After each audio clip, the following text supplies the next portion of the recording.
Olá, eu sou o pastor Luciano Martins e quero cumprimentar a todos com a paz do Senhor. Estamos aqui como um dos professores de teologia no curso médio para lecionar o curso de História Judaica no plano bíblico. Para tanto, nós vamos iniciar a nossa aula com a cronologia inicial e a linha do tempo. E para isso nós vamos falar um pouco acerca de 3.000 anos antes de Cristo, o que acontecia no mundo daquela época, e vamos apresentar aqui as duas superpotências que naquela época predominavam aquela geração. No caso, nós temos o Egito, a Mesopotâmia, e depois de falarmos sobre o Egito e a Mesopotâmia, nós vamos falar sobre a chegada do primeiro hebreu. Temos então a história judaica no plano bíblico e, nesse caso, temos a cronologia inicial, e você pode ver aí no nosso slide o Egito no período de 3.000 anos antes de Cristo, a Babilônia 3.000 anos antes de Cristo, ou Mesopotâmia, e o que acontecia com relação ao povo hebreu em 3.000 anos antes de Cristo. Pois bem, começando pelo Egito antigo, nós temos aquele império étnico original, que era o antigo império. Já no Egito havia o calendário solar e eles já tinham a escrita que chamamos de hieroglifos. Em 2000 antes de Cristo, no Egito, surgem as pirâmides e os egípcios se evoluem no conhecimento aritmético e matemático. Já no período de 1900 a.C. até o ano de 1700, nós temos o Médio Império. O que seria o Médio Império? É que outros povos, nesse período de 1900 a 1700, eles chegaram no Egito e começaram a ocupar espaço naquela dinastia. Começaram a galgar cargos altíssimos de muita importância para o Egito, no comando do exército, na parte religiosa, e em se tratando de religião, o Egito, sabemos que era um povo politeísta, com vários deuses, entre eles Horus, Osíris, Ra, que eles consideravam o deus Sol. O povo do Egito era um povo que a base de sua economia estava pautada na agricultura. Pois bem, nesse período de 1900 a 1700, o império já não é mais aquele império homogêneo como antigamente, de toda uma dinastia pura egípcia, o faraó, seus súditos, todos eles egípcios. Agora, no período de 1900 a 1700, é um médio império, porque outros povos agora chegaram e começaram a ocupar cargos de importância no Egito. Cerca de 1600 a 1400 a.C., no Egito, aquele império original, aquele império de uma dinastia natural, perde agora o seu modelo étnico, e os Ixos ocupam agora o país e dominam o país. Ixo é um termo que vem do egípcio e que significa príncipes que vieram de países distantes. Pois bem, o período em que os Ixos ocuparam o Egito foi um período de aceitação de outros povos, porque os Ixos tinham interesse em fortalecer o seu domínio no Egito, e por isso eles não tinham nenhum problema de aceitar outros povos, outras raças. É por isso até que José, quando chega no Egito, ele, embora chegue escravo, embora por revelação de Deus, José aparece no cenário como um profeta e, por que não dizer, um salvador das gerações daquela época e também do Egito, fora bem aceito. Não apenas José, mas também toda a família dos hebreus que mais tarde chegaram ao Egito junto com o patriarca Jacó. Esse é um assunto para uma aula mais adiante, mas é necessário percebermos o que aconteceu no período de 1600 a 1400, quando os Hicsos predominam e tomam a dinastia do Egito, e desta forma faz com que muitos povos também cheguem ao Egito. Já no ano de 1300 a 1100 a.C., os egípcios conseguiram expulsar os Hicsos de seu país, e não apenas de seu país, mas também da província de Canaã. Nós vamos voltar um pouquinho na cronologia com relação aos egípcios para percebermos duas curiosidades neste período na cronologia. É que no período em que Isaac, filho de Abraão, no capítulo 26 de Gênesis, ele pretende descer ao Egito, diz a Bíblia que o Senhor aparece a Isaac e diz a ele: não desças ao Egito, peregrina nesta terra. Peregrina nesta terra, porque eu te abençoarei nesta terra e te farei prosperar nesta terra. A Bíblia diz, irmãos e alunos nossos, que Isaac não desceu ao Egito, mas o período de fome que Isaac atravessava era pior do que o período de fome na época de Abraão. E por que Deus permite a descida de Abraão ao Egito e não permite a descida de Isaac ao Egito? Abraão, quando desceu ao Egito, naquela ocasião, no período da fome, ele desceu ao Egito quando a dinastia era do ponto de vista étnico original. Eram os egípcios quem dominavam o país, o faraó era egípcio. Já no período em que Isaac quer descer ao Egito, estava acontecendo justamente uma guerra interna. Eles estavam em processo de batalha, os Hicsos tentando derrotar os egípcios e os egípcios tentando expulsar os Hicsos. Esse foi o motivo, segundo o historiador Yosef Ben Matitiyahu, que fez com que Deus dissesse a Isaac não descer ao Egito, porque naquele período era um período de guerra, de batalha interna. Então, a partir de 3.000 anos antes de Cristo até o ano 100, nós temos o Antigo Império em 3.000 antes de Cristo, nós temos o aparecimento das pirâmides de Gizé, que até hoje é um assunto em discussão, temos os egípcios evoluindo em aritmética e matemática. Voltando, nós temos de 1900 a 1700 o Médio Império, os Hicsos se infiltrando na dinastia egípcia. De 1600 até 1400, nós temos agora uma dinastia diferente, que é a dinastia dos Hicsos. Eu torno a repetir aos nossos alunos: Hicsos é o termo em egípcio que quer dizer príncipes que vieram de terras estrangeiras. Já a partir de 1400 a 1100 a.C., os egípcios conseguiram expulsar os Hicsos, que eram invasores na terra do Egito. E eles os expulsaram não apenas do país do Egito, mas também da província, que era uma província do Egito, a terra de Canaã. Vamos falar agora sobre a Mesopotâmia. Nós estamos aqui no nosso slide dando destaque à cidade de Babilônia, ou dos caldeus.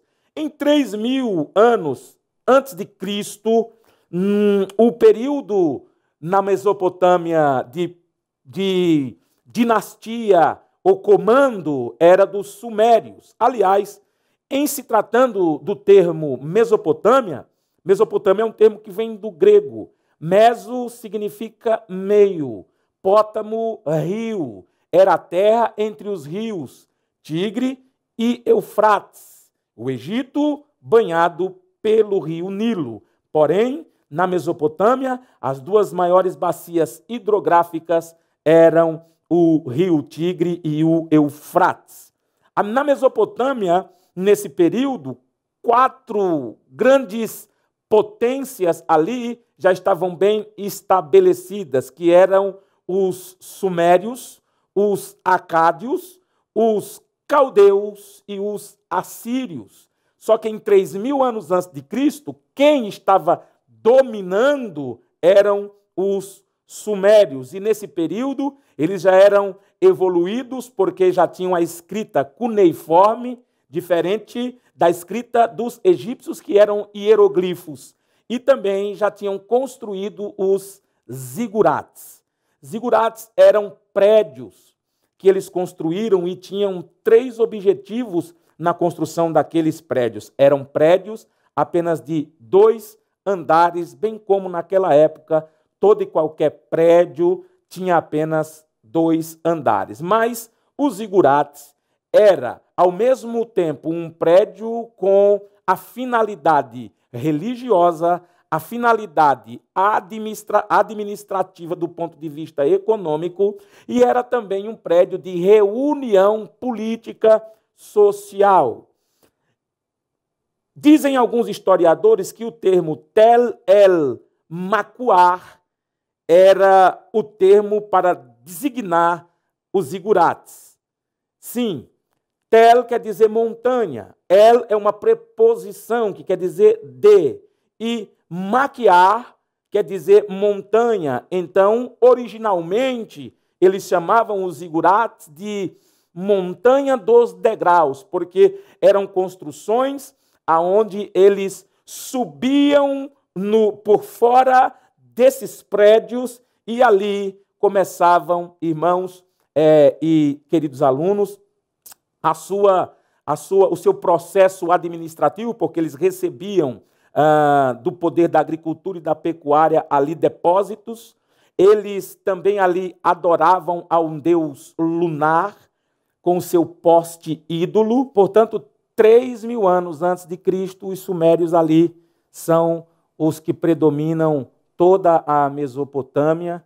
E os zigurates era importante porque nos zigurates eles tinham como se fosse um tipo de banco onde as pessoas faziam um depósito. Ali eles discutiam os assuntos políticos e religiosos e ali também eles cultuavam aos deuses lunar da época que eles assim veneravam, visto que eram um povo politeísta. Em 2000 a.C., na Mesopotâmia, o poder ainda, a dinastia predominante continua dos sumérios, a escrita é cuneiforme, eles são evoluídos em astronomia, que era importante para a agricultura e para também a religião, e continuam adorando os deuses nos zigurates e também nos lugares aonde eles chamavam de lugares abertos ao ar livre. Já nos anos de 1900 a 1700 a.C., nós temos um outro reino que surge no cenário, que é o reino babilônico. E aí aparece o Código de Hammurabi, aquelas 250 leis, e delas conhecemos a mais famosa, que é a lei de Talião, do olho por olho e dente por dente.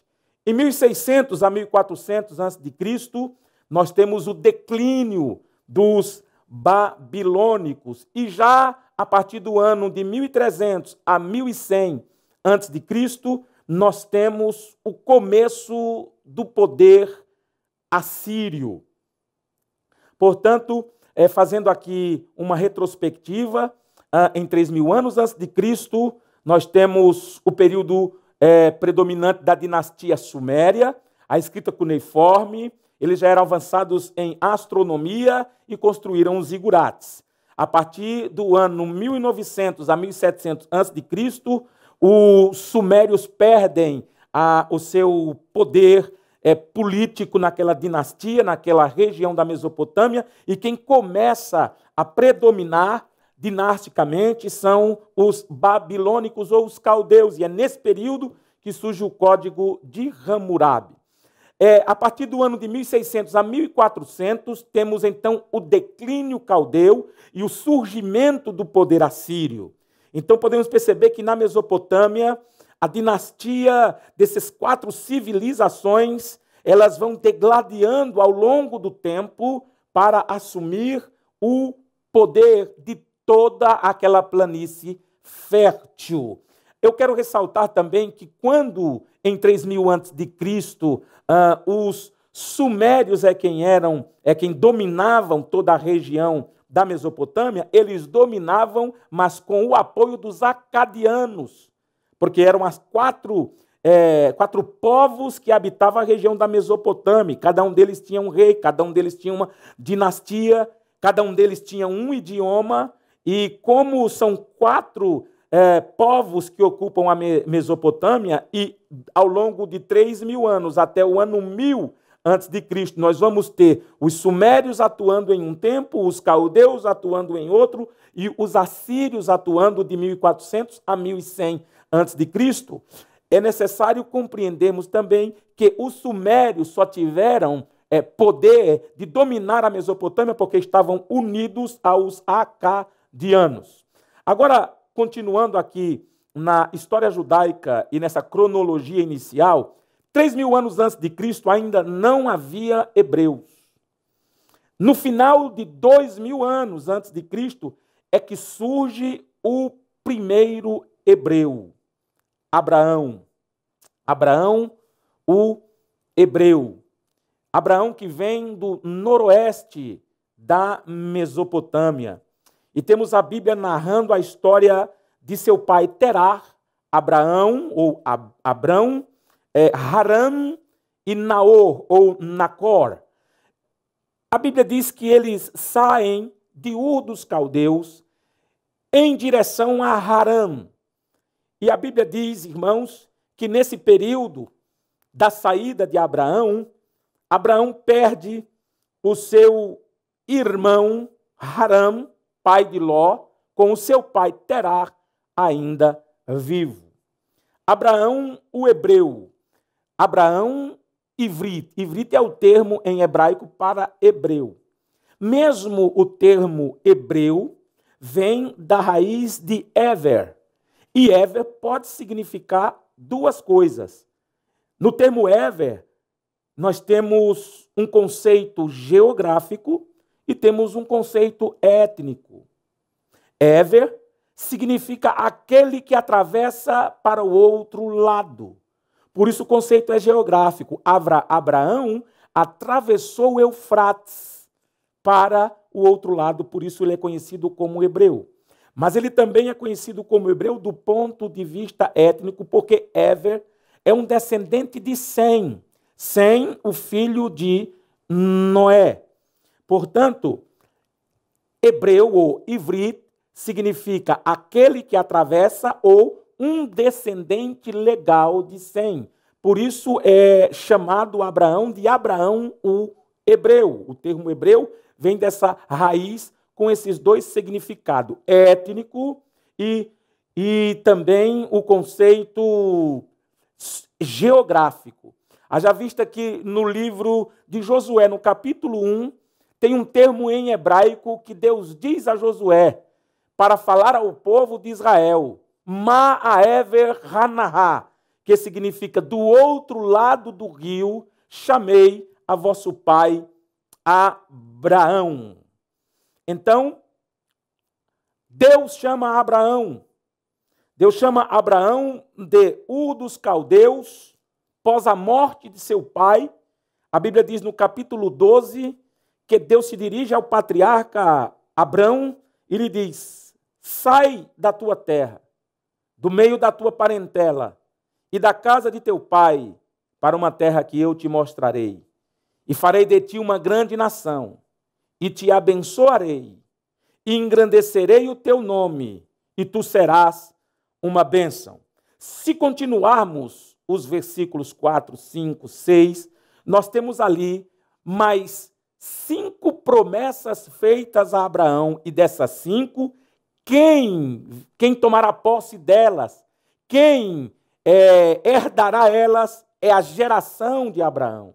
Mas Abraão viveu o tempo de presenciar e de tomar posse das 3 primeiras promessas feitas a ele. Se nós fizermos uma análise precisa nas promessas que Deus fez a Abraão, nós temos em primeiro lugar Deus dizendo que ele seria pai, e farei de ti uma grande nação. Nós temos Deus dizendo a Abraão que prosperaria ele. Deus diz a Abraão, e te abençoarei. Nós temos Deus fazendo uma terceira promessa ao patriarca Abraão. Deus diz para Abraão, e engrandecerei o teu nome. Então Deus diz a Abraão, tu serás pai, tu serás próspero, tu serás conhecido. Mas Abraão, que nesse período tinha apenas 75 anos de idade, já casado com Sarai, Abraão não duvida dessa promessa e Abraão vai para a terra que Deus lhe havia dito que ele ainda não sabia aonde era. Ou seja, Deus disse, eu estou te enviando para uma terra que ainda vou te mostrar. Portanto, Abraão não sabia para onde estava indo, mas não duvidou. Abraão saiu. Abraão foi para a terra que Deus ainda lhe mostraria. Se hoje Abraão tivesse que fazer o mesmo roteiro que ele fez quando saiu de Ur dos Caldeus, destino a Canaã, Abraão hoje precisaria pelo menos de 5 vistos e também Abraão teria contato com diplomatas hostis. Abraão precisaria de um visto assírio, de um visto turco, de um visto libanês, de um visto jordaniano e de um visto israelense. A viagem de Abraão era penosa, porque ele tinha que fazer o roteiro das pastagens, também fazer o roteiro aonde havia poços de água.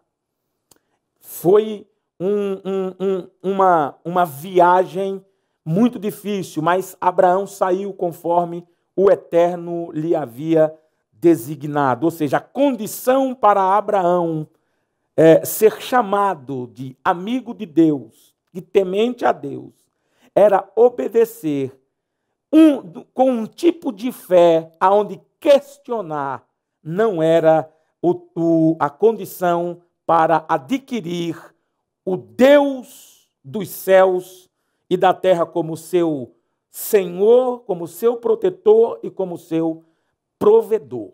Pois sai Abraão. Um rabino do século III, chamado Levi, faz uma seguinte pergunta com relação a Abraão. Se Abraão não sabia para onde estava indo, como Abraão saberia que havia chegado no local que Deus lhe houvera designado para ali tomar posse?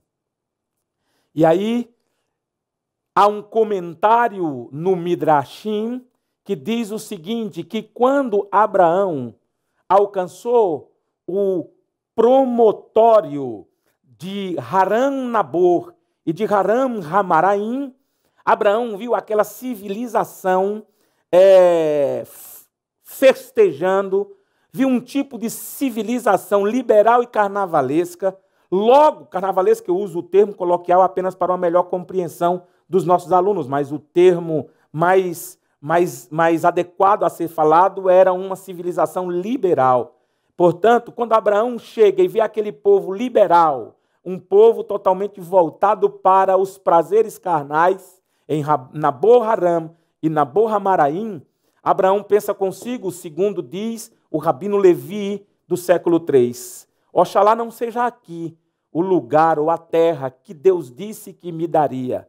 E logo quando Abraão sai dali, continua a sua jornada e chega em um promontório, alcança o promontório de Tiro, e Abraão vê os habitantes do local trabalhando com enxada, trabalhando com foice, no período do plantio. Abraão diz para si mesmo, oxalá seja aqui a terra que o Senhor Deus jurou que me daria. Aí no capítulo 15 do livro do Gênesis, a Bíblia diz, irmãos, que Deus olha para Abraão, e ali ele alcança o promontório de Tiro, e diz, olha para toda essa terra, onde alcançar os teus olhos toda essa terra, a terra do amorreu, a terra do jebuseu, a terra destes povos, dos cananeus, toda ela tenho dado a ti e a sua descendência. Pois bem, logo quando Abraão chega na terra de Canaã, ele imediatamente arma a sua tenda em Betel.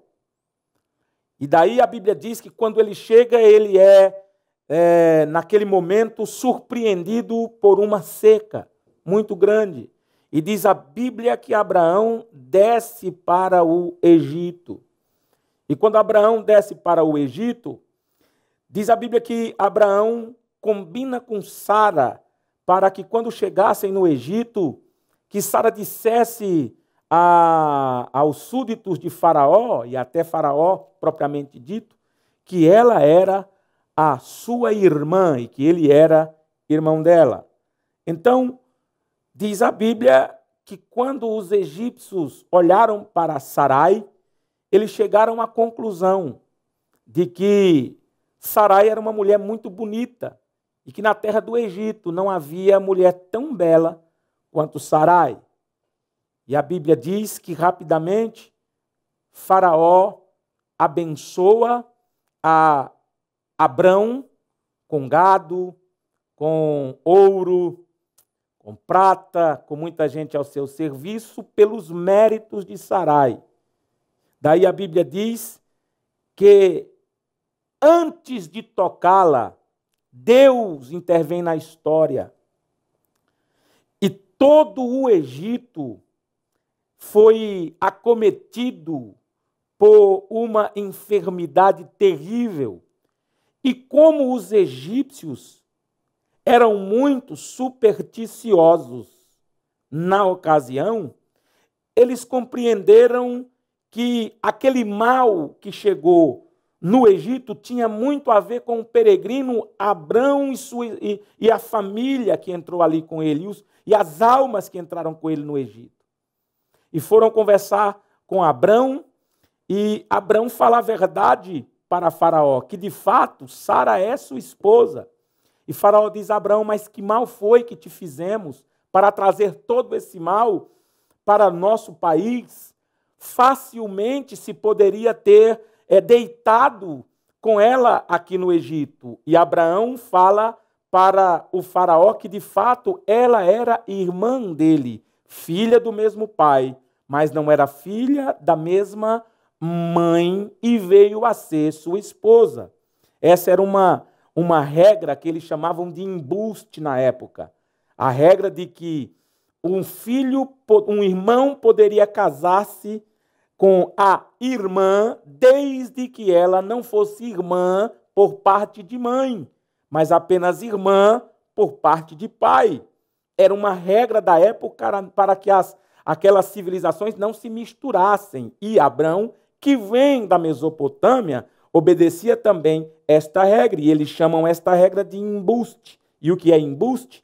Embuste é quando o marido, ele prova para a mulher o seu amor, dando a ela 2 vezes mais, além daquilo que ela precisa, durante o tempo em que convive com ela. É uma prática antiga que talvez hoje já não esteja, ou com certeza hoje já não esteja mais em uso, mas ela era irmã de Abraão por parte de pai, por isso, pela regra do embuste, era possível aquela união. E aí, a Bíblia diz que Faraó despede Abraão.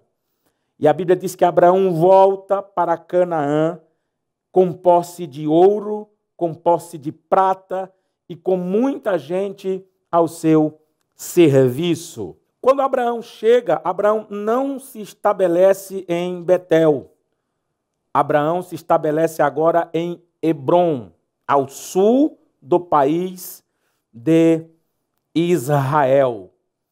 E estabelecido em Hebrom, Abraão tem ali uma da parte da sua história um tanto dramática, porque quando ele saiu de Ur dos Caldeus, ele tinha apenas 75 anos de idade.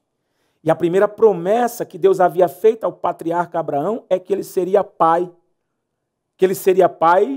de nações, que Abraão seria pai de uma multidão. Óbvio que a história também vai nos falar que Abraão teve que se separar de seu sobrinho Ló por causa das pastagens e por causa da contenda de seus pastores, e essa contenda se deu acerca do fato deles não terem pasto suficiente e tão pouco água suficiente para sustentar 2 rebanhos. Nós temos Abraão se separando de Ló indo para as campinas verdejantes de Sodoma e Gomorra, e Abraão se dirigindo ao sul do país de Israel. E daí nós temos Deus, ele entrando em cena para cumprir as promessas feitas a Abraão. E das promessas feitas a Abraão, Deus disse primeiro que ele seria pai. Depois Deus disse que ele seria próspero. Só depois é que Deus disse que ele seria alguém conhecido. Então, aos poucos, Deus vai cumprindo essas promessas na vida de Abraão. E recapitulando, permitam-me os alunos, nós vemos que no Egito, em um período de sequidão, em um período de crise geral, Abraão prosperou. Há registro que Abraão prosperou. Ele desce peregrino no Egito e sobe rico. O texto diz que Abraão tinha 318 servos nascidos em sua casa.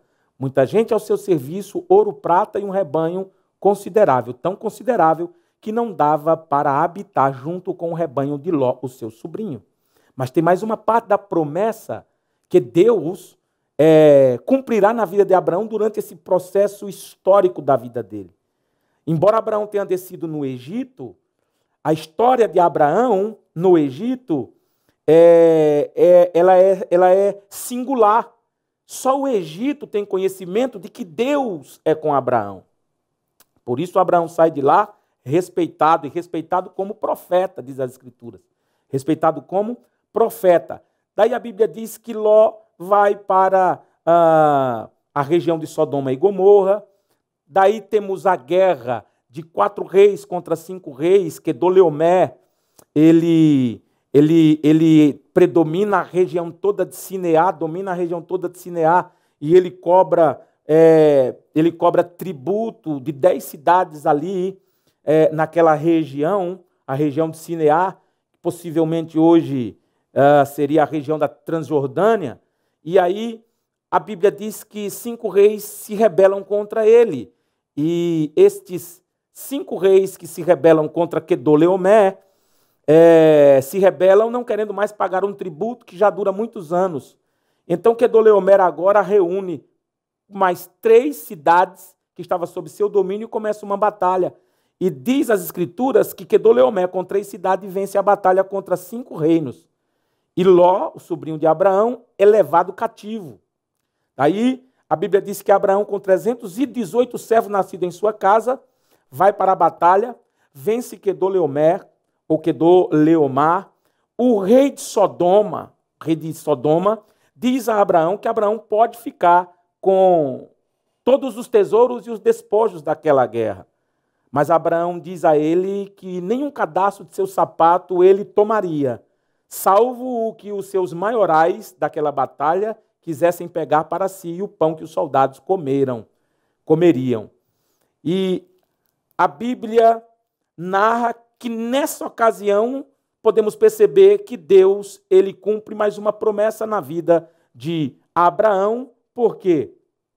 Porque Abraão agora, em toda aquela parte, a região de Sinear, ele é conhecido como guerreiro, um grande guerreiro.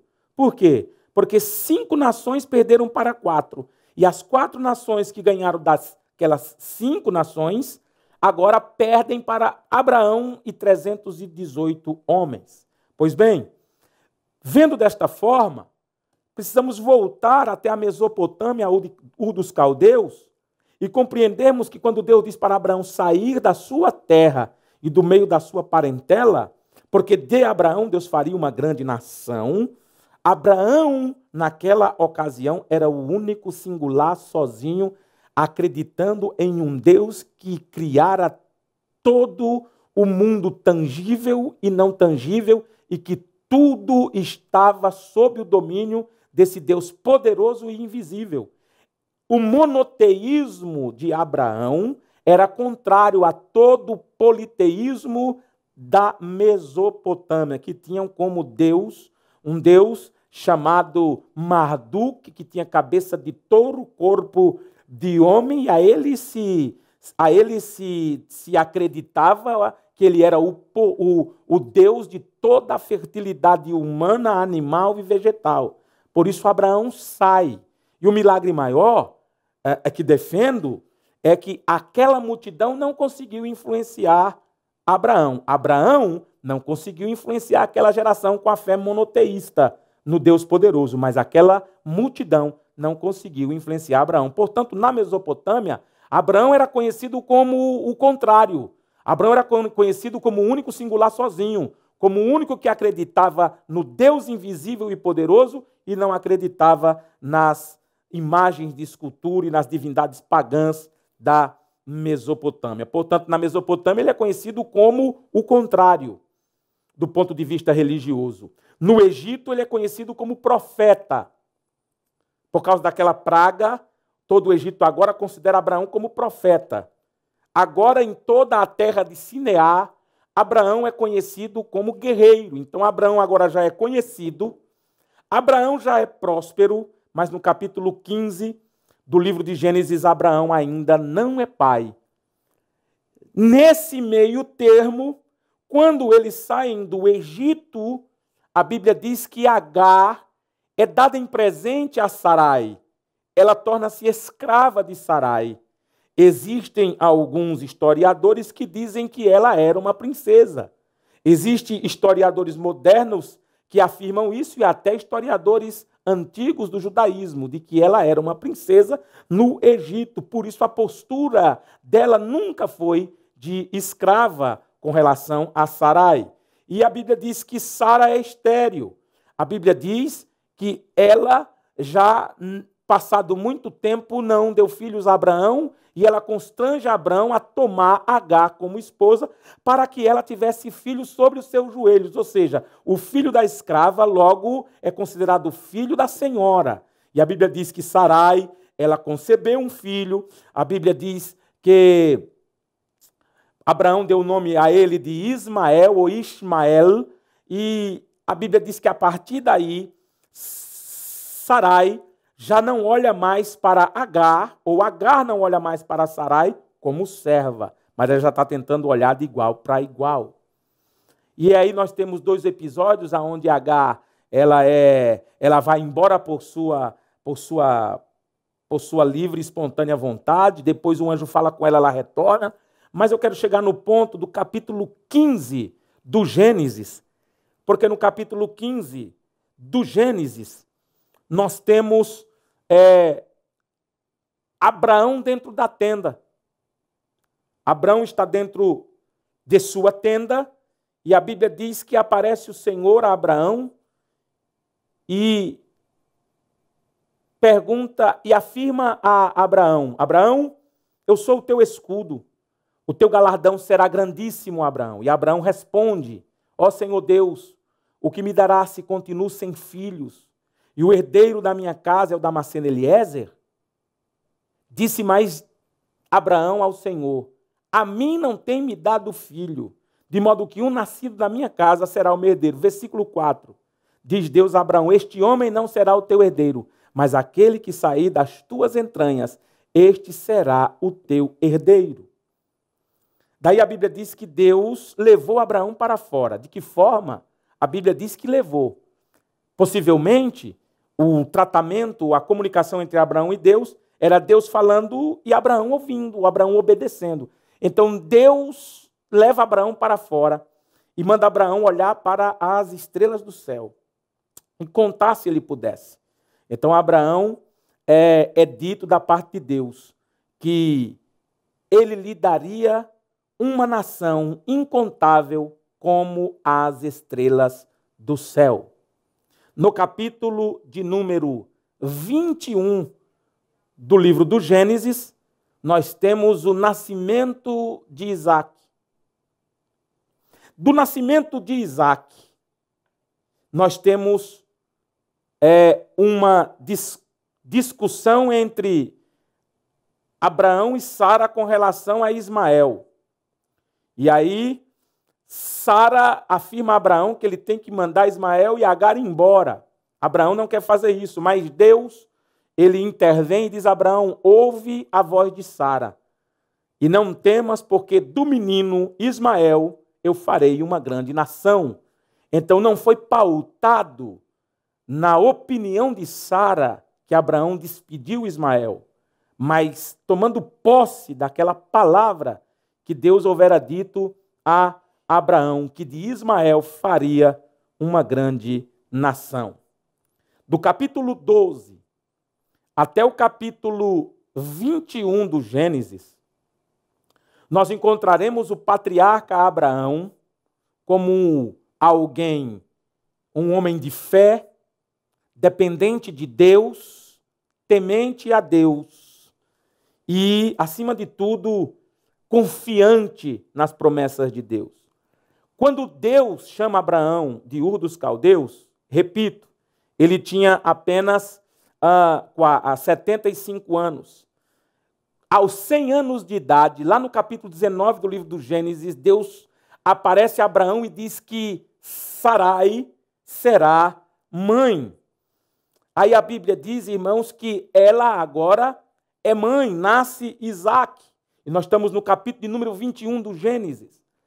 Percebamos que nesse período, do capítulo 21 do Gênesis ao capítulo de número 22 do Gênesis, a atuação ou a comunicação de Abraão com Deus é apenas no caso de que Abraão precisa ouvir a voz de Sara e mandar Agar e seu filho Ismael embora. E Abraão, a Bíblia diz que Abraão dá a eles um odre de água, um pouco de pão, e a Bíblia diz que despede a Ismael e a Agar. Só que do capítulo 21 ao capítulo 22, nós temos aproximadamente 20 anos se passaram, porque, segundo Pinchas HaKohen Pele, Isaac teria entre 19 a 20 anos de idade nesse período, quando Deus diz para Abraão, e a Bíblia diz no capítulo 2, acho bom até lermos esse texto, o capítulo 22 do livro do Gênesis, a partir do primeiro versículo, nós temos o texto narrando a seguinte informação: e aconteceu depois destas coisas, que provou Deus a Abraão, e disse-lhe: Abraão, e ele disse: eis-me aqui. E disse: toma agora teu filho, o teu único filho Isaque, a quem amas, e vai à terra de Moriá, e oferece-o ali em holocausto sobre uma das montanhas que eu te direi. Então se levantou Abraão pela manhã de madrugada, albardou o seu jumento e tomou consigo 2 de seus moços. A cultura judaica afirma, embora a Bíblia não diga, mas a tradição judaica diz que esses 2 moços eram Ismael e Eliezer, embora eu não acredite nessa tese, porque a Bíblia diz que nesse período Ismael e Agar já estão um pouco distante de Abraão, e como Abraão tinha muitos servos, poderia ser qualquer um de seus servos. Então, eu deixo claro aqui para os nossos alunos que aonde a Bíblia se cala, nós não podemos colocar nenhum tipo de informação, seja ela do ponto de vista abstrato, ou seja ela do ponto de vista achismo. Eu acho, eu penso, não. Eram 2 servos. E a Bíblia diz que se levantaram de madrugada, pegou consigo 2 de seus moços, Isaque, seu filho, cortou a lenha para o holocausto, levantou-se e foi ao lugar onde Deus lhe dissera. Daí surge a seguinte pergunta para nós: por que agora Abraão tem que provar para Deus que ele ainda o ama? Precisamos potencializar agora quem é Abraão. Quando sai de Ur dos Caldeus, Abraão é peregrino e acreditando em um ideal. Ele é uma força-tarefa de Deus na propagação do monoteísmo para aquela geração. É de Abraão que surgirá o povo hebreu. É Abraão quem propagará por onde passar a fé no Deus que não dá para ver, mas que dá para sentir e que criou todas as coisas. Então, se nós pensarmos de forma que na vida é mais fácil obedecer a algum conceito condicional para se chegar a algum lugar, nós vamos ver Abraão andando com Deus à medida em que gradativamente ele vai alcançando as promessas feitas. E nessa forma, e nessa construção, ou nessa linha de pensamento, a primeira promessa que Deus prometeu a Abraão foi um filho, mas não foi um filho que Deus lhe deu primeiro, foi a prosperidade. E é bom pensar dessa forma, é melhor ter filho em um tempo de prosperidade do que gerar um filho antes de ter condições de criá-lo, educá-lo e mantê-lo. Deus, bendito seja o seu nome, está correto. Aí a Bíblia diz que antes do nascimento de Isaac, Deus cumpre a terceira promessa na cronologia proposta do capítulo 12. Diz a Bíblia que Abraão agora é conhecido, porque Deus disse, eu engrandecerei teu nome.